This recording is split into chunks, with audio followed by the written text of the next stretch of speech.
नमस्कार। आकाशवाणी जयपुर अजमेर से प्रस्तुत है प्रादेशिक समाचार।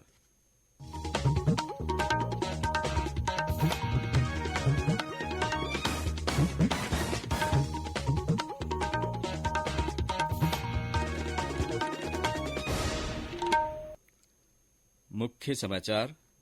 G20 के तहत सिविल 20 का 3 दिवसीय शिखर सम्मेलन का रक्षा मंत्री राजनाथ सिंह ने किया उद्घाटन। सम्मेलन में जाने माने आध्यात्मिक विचारक और विभिन्न क्षेत्रों के विद्वान हो रहे हैं शामिल। प्रदेश के विभिन्न स्थानों पर मानसूनी बारिश का दौर जारी। जयपुर में हुई तेज बारिश से जनजीवन प्रभावित।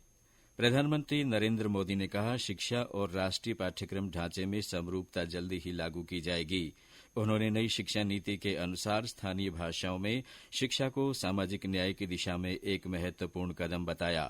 प्रधानमंत्री नरेंद्र मोदी कल सुबह 11 बजे आकाशवाणी पर मन की बात कार्यक्रम में देश विदेश के लोगों के साथ अपने विचार साझा करेंगे और प्रदेश भर में आज मुहर्रम का पर्व धार्मिक आस्था और श्रद्धा के साथ मनाया जा रहा है।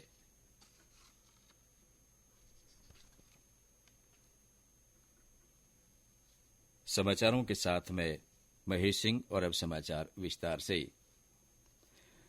G20 के तहत सिविल 20 का 3 दिवसीय शिखर सम्मेलन आज से जयपुर में शुरू हुआ। सम्मेलन का औपचारिक उद्घाटन रक्षा मंत्री राजनाथ सिंह ने किया। कार्यक्रम की अध्यक्षता माता अमृता नंदमयी देवी ने की। सम्मेलन में देश विदेश के 700 से अधिक प्रतिनिधि शामिल हो रहे हैं।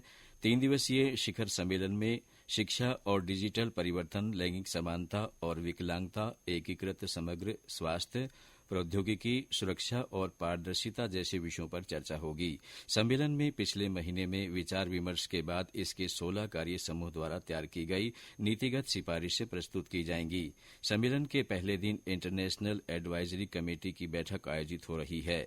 सम्मेलन में भाग लेने वाले सभी प्रतिनिधि अपने अपने विषय में विशेषज्ञ हैं। प्रतिनिधियों की सूची में आध्यात्मिक गुरु निवेदिता भिडे, श्री एम, G20 में भारत के शेरपा अमिताभ कांत शामिल है। आकाशवाणी से बातचीत में पद्म भूषण श्री एम ने कहा कि योग और अध्यात्म के भारत के चिंतन से आकर्षित होकर दुनिया भर के लोग पुनः भारत के ज्ञान की प्राप्ति के लिए आएंगे। बहुत लोग फ्यूचर में ज्ञान प्राप्ति के लिए और आध्यात्मिक स्टडीज के लिए यहाँ फिर वापस आए, ऐसा एक वातावरण बनाना चाहिए। तो कोशिश तो हम लोग कर रहे हैं, सब मिलके कोशिश करना है। जैसा कि ऋग्वेद में एक बहुत अच्छा श्लोक है, संघजत्वम संवदत्वम संभो मनांसि जानतम। मिलकर ही कर सकते, संघ से ही कर सकते। ये संघ करने वाली बात है, संघ से ही ये होगा। ये राष्ट्र को आगे बढ़ना है तो एक संघ से ही ये होगा। प्रदेश में आज विभिन्न स्थानों पर बारिश का दौर जारी है। मानसून की सक्रियता से राजधानी जयपुर में अल सुबह से शाम तक रुक रुक कर बारिश का दौर जारी रहा। जिले में कानूता बांध में कई साल बाद पानी की चादर देखी गई। शहर के कई मुख्य मार्गों पर जल भराव होने से राहगीरों को परेशानी उठानी पड़ी। पूर्वी राजस्थान में सबसे ज्यादा 158 मिलीमीटर बारिश जयपुर में दर्ज हुई, जबकि पश्चिमी राजस्थान के नोखा में 84 मिलीमीटर बरसात रिकॉर्ड की गई। करौली में आज सुबह से बारिश का दौर जारी रहा। अच्छी बारिश होने से जिले के प्रमुख जल स्रोत पांचना बांध सहित अन्य बांधों में पानी की आवक हुई है। जिले भर में कई स्थानों पर देर रात से शुरू हुआ हल्की बारिश का दौर अभी भी जारी है। जिले के सपोटरा उपखंड स्थित करणपुर मंडरायल मार्ग पर कई स्थानों पर पानी के बहाव से सड़क को नुकसान पहुंचा है। टुडा भीम में झमाझम बारिश के समाचार हैं। वहीं हिंडौन सिटी में भी कई स्थानों पर पानी भर गया है। डांग इलाके में हो रही बारिश से जिला मुख्यालय के समीप स्थित पांचना बांध सहित प्रमुख बांधों में पानी की आवक लगातार जारी है। 258 मीटर की भराव क्षमता वाले पांचना बांध में 256 मीटर से अधिक पानी जमा हो चुका है। कमोबेश यही स्थिति जिले के अन्य प्रमुख बांधों की है। जिला प्रशासन द्वारा चंबल नदी में पानी की आवक को देखते हुए व्यापक प्रबंध किए गए हैं। वहीं नियंत्रण कक्ष भी स्थापित किया गया है, जो स्थिति पर नजर बनाए हुए है। बांके बिहारी शर्मा, आकाशवाणी समाचार, करौली। सीकर में भी आज तेज बारिश हुई। शहर के निचले इलाकों में जल भराव होने से जनजीवन पर असर पड़ा है। कोटा बैराज में पानी की निकासी के बाद चंबल नदी का जलस्तर बढ़ने से बूंदी के रोटेदा मंडावरा मार्ग बाधित हो गया है। हनुमानगढ़ जिले में कई स्थानों पर आज तेज बारिश होने से निचले इलाकों में पानी भर गया। आपदा प्रबंधन एवं राहत विभाग के सचिव पीसी किशन ने आज हनुमानगढ़ में जिला अधिकारियों के बैठक कर घग्गर नदी में पानी की बढ़ती आवक से जिले में पैदा हुए बाढ़ के हालात की समीक्षा की। मौसम केंद्र जयपुर ने आज श्रीगंगानगर हनुमानगढ़ जिलों में हल्की से मध्यम बारिश के साथ साथ कहीं कहीं भारी बारिश होने का पूर्वानुमान व्यक्त किया है। वहीं नागौर, टोंक, अजमेर, बूंदी, कोटा, भीलवाड़ा, अलवर, पाली, राजसमंद और भरतपुर में कुछ स्थानों पर हल्की बारिश होने की संभावना है। कल और परसों राज्य में बारिश की गतिविधियों में कमी होने तथा कुछ भागों में हल्की से मध्यम बारिश होने के आसार हैं। भारतीय जनता पार्टी ने आज अपने केंद्रीय पदाधिकारियों की सूची जारी की। पार्टी के राष्ट्रीय अध्यक्ष जगत प्रकाश नड्डा द्वारा जारी की गई सूची में बीएल संतोष संगठन के प्रभारी और 13 सचिवों सहित 13 उपाध्यक्ष और 9 महासचिव शामिल है। राजस्थान से पूर्व मुख्यमंत्री वसुंधरा राजे को राष्ट्रीय उपाध्यक्ष, सुनील बंसल को राष्ट्रीय महामंत्री, डॉ अलका गुर्जर को राष्ट्रीय सचिव के रूप में शामिल किया गया है। ये समाचार आकाशवाणी जयपुर अजमेर से प्रसारित किए जा रहे हैं। समाचारों में आपका फिर स्वागत है। प्रधानमंत्री नरेंद्र मोदी ने कहा है कि शिक्षा में देश को सफल बनाने और देश की किस्मत बदलने की ताकत है। उन्होंने कहा कि 21वीं सदी के भारत को बदलने में शिक्षा ने महत्वपूर्ण भूमिका निभाई है। श्री मोदी आज दिल्ली के प्रगति मैदान में भारत मंडपम में अखिल भारतीय शिक्षा समागम के समापन सत्र को संबोधित कर रहे थे। श्री मोदी ने कहा कि राष्ट्रीय शिक्षा नीति स्थानीय भाषाओं में शिक्षा दे रही है। वह विद्यार्थियों को भाषा के आधार पर ही नहीं बल्कि उनकी योग्यता और प्रतिभा के आधार पर भी विश्लेषण कर उनके साथ वास्तविक न्याय कर रही है, जो सामाजिक न्याय की दिशा में एक महत्वपूर्ण कदम है। अखिल भारतीय शिक्षा समागम के महत्व का जिक्र करते हुए श्री मोदी ने कहा कि शिक्षा के लिए संवाद आवश्यक है। संवाद और चर्चा की विरासत को शिक्षा समागम आगे बढ़ा रहा है। नई शिक्षा नीति के 3 साल पूरे होने पर श्री मोदी ने शिक्षकों और स्कूलों की भूमिका की सराहना की और कहा कि पिछले 3 वर्षों में राष्ट्रीय शिक्षा नीति को उन्होंने मिशन मोड में लागू किया है। श्री मोदी ने कहा कि राष्ट्रीय शिक्षा नीति एक रूपता लाएगी और जल्द ही राष्ट्रीय पाठ्यक्रम ढांचे को लागू किया जाएगा। देशभर के सभी केंद्रीय माध्यमिक शिक्षा बोर्ड सीबीएसई स्कूलों में एक जैसा पाठ्यक्रम होगा। उन्होंने कहा कि 22 भारतीय भाषाओं में किताबें प्रकाशित की जा रही है। कार्यक्रम के दौरान श्री नरेंद्र मोदी ने 6,707 स्कूलों के लिए पीएमश्री योजना के तहत 630 करोड़ रुपए की पहली किस्त जारी की। प्रधानमंत्री ने देश की विभिन्न भाषाओं में प्रकाशित पाठ्य पुस्तकों का भी लोकार्पण किया। समागम में केंद्रीय शिक्षा मंत्री धर्मेंद्र प्रधान ने कहा है कि शिक्षा व्यवस्था को लेकर हमारे स्वतंत्रता सेनानियों का सपना प्रधानमंत्री मोदी के नेतृत्व में राष्ट्रीय शिक्षा नीति से पूरा हो रहा है। उन्होंने कहा कि राष्ट्रीय शिक्षा नीति समावेशी है और भारतीय संस्कृति को मान्यता देती है। प्रधानमंत्री नरेंद्र मोदी कल सुबह 11 बजे आकाशवाणी पर मन की बात कार्यक्रम में देश विदेश के लोगों के साथ अपने विचार साझा करेंगे। यह मासिक रेडियो कार्यक्रम की 103वीं कड़ी होगी। यह कार्यक्रम आकाशवाणी और दूरदर्शन के समूचे नेटवर्क पर प्रसारित किया जाएगा। आकाशवाणी, दूरदर्शन समाचार और समूचा सूचना तथा प्रसारण मंत्रालय के यूट्यूब चैनलों पर भी इस कार्यक्रम का सीधा प्रसारण किया जाएगा। हिंदी प्रसारण के तुरंत बाद क्षेत्रीय भाषाओं में भी मन की बात कार्यक्रम का प्रसारण किया जाएगा। आज अंतर्राष्ट्रीय बाघ दिवस है। बाघों के बारे में जागरूकता बढ़ाने के लिए अंतर्राष्ट्रीय बाघ दिवस मनाया जाता है। इसका उद्देश्य खाद्य श्रृंखला और पारिस्थितिकी तंत्र में संतुलन लाने के साथ साथ उनकी दुर्दशा में सुधार करना है।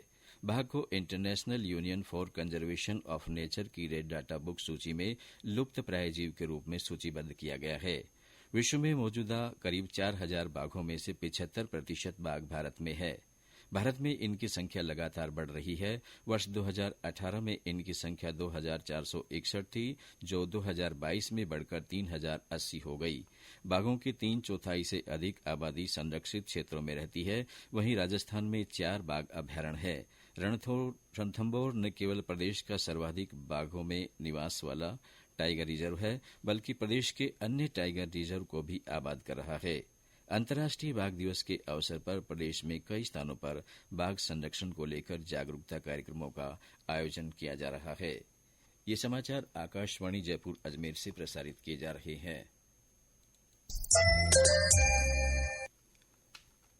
समाचारों में आपका फिर स्वागत है। हजरत इमाम हुसैन और उनके साथियों के बलिदान की याद में मनाया जाने वाला मोहर्रम का पर्व आज देश भर में धार्मिक आस्था और श्रद्धा के साथ मनाया जा रहा है। मोहर्रम के अवसर पर प्रधानमंत्री नरेंद्र मोदी ने हजरत इमाम हुसैन द्वारा दिए गए बलिदान को याद किया। एक ट्वीट में प्रधानमंत्री ने कहा कि हजरत इमाम हुसैन का साहस और न्याय तथा मानव की मर्यादा के आदर्शों के प्रति वचनबद्धता उल्लेखनीय है। इस मौके पर प्रदेश में कई स्थानों पर ताजिए जुलूस निकाले जा रहे हैं। सवाईमाधोपुर जिले में भी मातमी धुनों के साथ ताजिए निकाले गए। राजसमंद में राजनगर क्षेत्र में हुसैनी चौक से ताजिए निकाले गए। सीकर में फतेहपुर शेखावाटी में तेज बारिश के बावजूद हजरत हुसैन की याद में ताजिए निकाले गए। उदयपुर शहर में विभिन्न मोहल्लों में ताजिए के जुलूस रवाना हुए।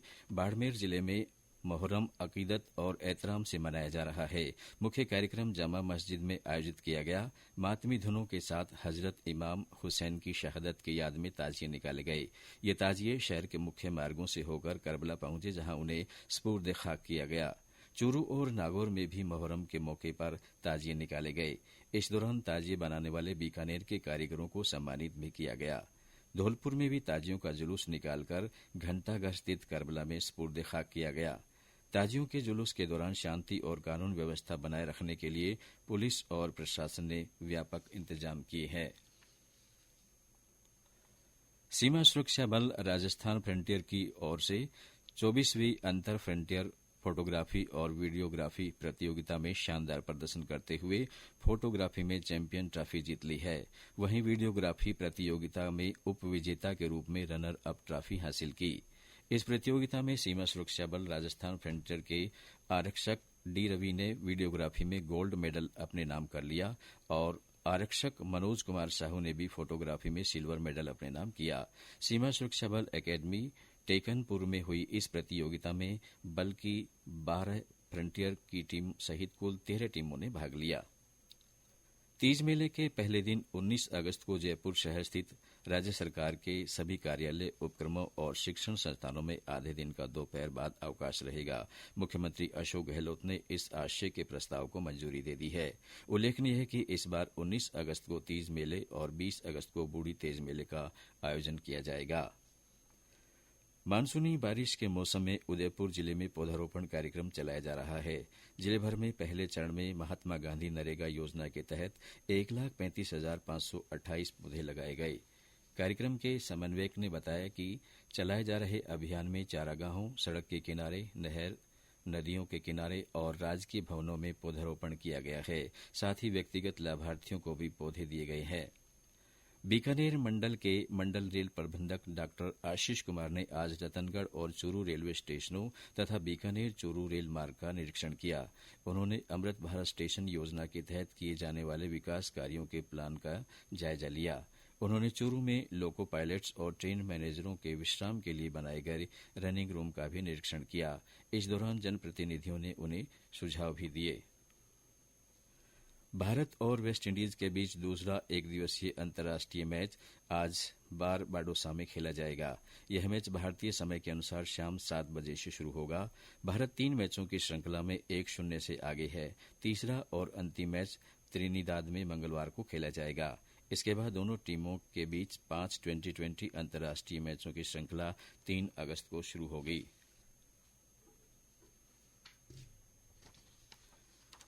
नई दिल्ली के प्रगति मैदान में 27वां दिल्ली पुस्तक मेला आज से शुरू हो गया है। मेले की थीम है राष्ट्र निर्माण में पुस्तकें।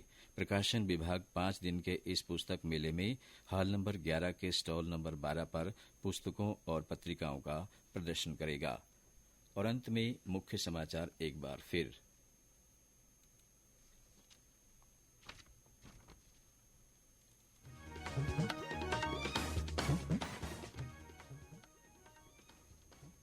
G20 के तहत सिविल 20 के 3 दिवसीय शिखर सम्मेलन का रक्षा मंत्री राजनाथ सिंह ने उद्घाटन किया। सम्मेलन में जाने माने आध्यात्मिक विचारक और विभिन्न क्षेत्रों के विद्वान शामिल हो रहे हैं। प्रदेश के विभिन्न स्थानों पर मानसूनी बारिश का दौर जारी है। जयपुर में तेज बारिश होने से जनजीवन प्रभावित हुआ है। प्रधानमंत्री नरेंद्र मोदी ने कहा कि शिक्षा और राष्ट्रीय पाठ्यक्रम ढांचे में समरूपता जल्द ही लागू की जाएगी। उन्होंने नई शिक्षा नीति के अनुसार स्थानीय भाषाओं में शिक्षा को सामाजिक न्याय की दिशा में एक महत्वपूर्ण कदम बताया है। प्रधानमंत्री नरेंद्र मोदी कल सुबह 11 बजे आकाशवाणी पर मन की बात कार्यक्रम में देश विदेश के लोगों के साथ अपने विचार साझा करेंगे और प्रदेश भर में आज मुहर्रम का पर्व धार्मिक आस्था और श्रद्धा के साथ मनाया जा रहा है। इसके साथ ही प्रादेशिक समाचार बुलेटिन समाप्त हुआ। नमस्कार।